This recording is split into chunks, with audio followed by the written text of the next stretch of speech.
In today's video, I'm going to be taking a look at Luka Doncic and some of his most savage moments in this year's playoffs. Let's get down, let's check this out because these are absolute killer. Really quickly, if you want to be able to shoot the basketball from further away, make sure to go check out my shooting workout that is down in the description below. Now, this is one thing that has always confused me. So, Luka Doncic gets the screen, doesn't exactly use it. The man is able to stay with Luka Doncic, so the screen was pretty well useless. He takes his time, he jogs down towards the 45, he goes through his legs really quick, and then he gathers the ball. After he gathers that ball, he goes up for his shot, and he's able to drain that shot with a man in his face, like if it was nothing. Well, first off, by going through his legs towards that right side, that has planted the heels of his defender down onto the ground. At this time, Luka Doncic knows exactly how long it's going to take him to be able to take that shot, and he knows exactly how long this player is going to take to be able to try and block his shot. He also understands that at this level, it's really difficult for a player to go and just block a three-point shot, especially if you've got a high release as he does. He understands that the referees are going to be calling lots of fouls on shots, so a defender can't really jump to try and block the shot. It's almost guaranteed to be a foul. So because of that, he knows that he's probably going to get this shot off, and that defender really isn't there. Now we have Luka Doncic who's going down court. He gets a screen set right there, and it's really just a brush screen. There really is no real screen right there. His defender's able to stick with him, but now that defender is stuck behind Luka Doncic. See, the thing with that is now with your offensive player in front of the defense, you are now essentially put into jail, which means that you can't do much if that player goes to try to shoot. So Luka Doncic gets down low, he gets his body into that defender, and then he takes a step away.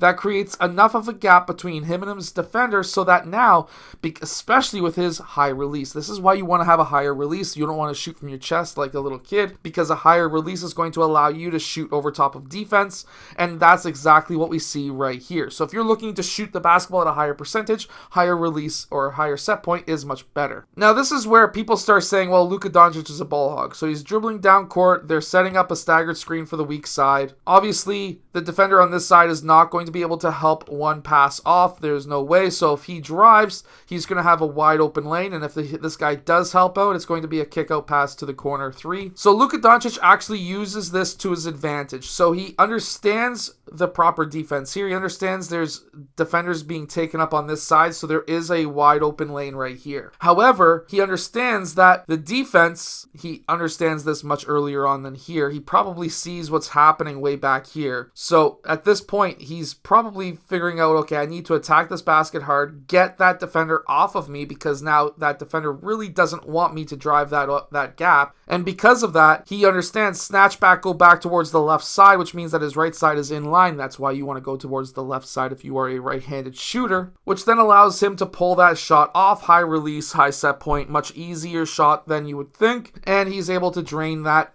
pretty quickly and pretty easily. And then there's always the fact that if there's a switch, especially if it's a Kyrie-Luka switch, there's going to be a mismatch as soon as that other team switches, which is something that the Dallas Mavericks tend to try to exploit as much as they possibly can. And what we can see here is he starts to post up his man. Now, the thing with Luka is while he is a point guard / shooting guard, he can play the post game really well. And that's probably because he's a European. I'm not too sure. But watch how many dribbles he takes to be able to post his man up. That's his second dribble and he goes up for the shot. The reason why this is important is as soon as you're inside that three-point line, now you're timed on how fast you get the ball up. You want to keep your dribbles under 2 if you are inside the three-point line.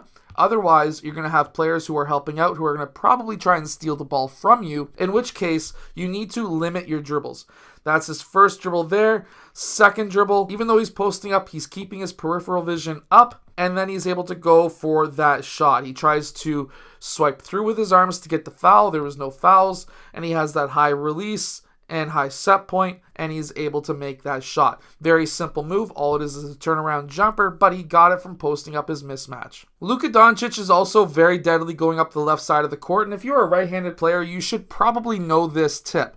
And that is, if you can go up that left side of the court, if you get a pass from the right side of you, which is the most likely where you're going to get a pass from, By catching that ball on your right side, you just need to step into it with your right foot. This allows you to have your right side in line, and you're going to be able to hit that shot. Even though there's a man in his face, he stepped into his shot with his right foot.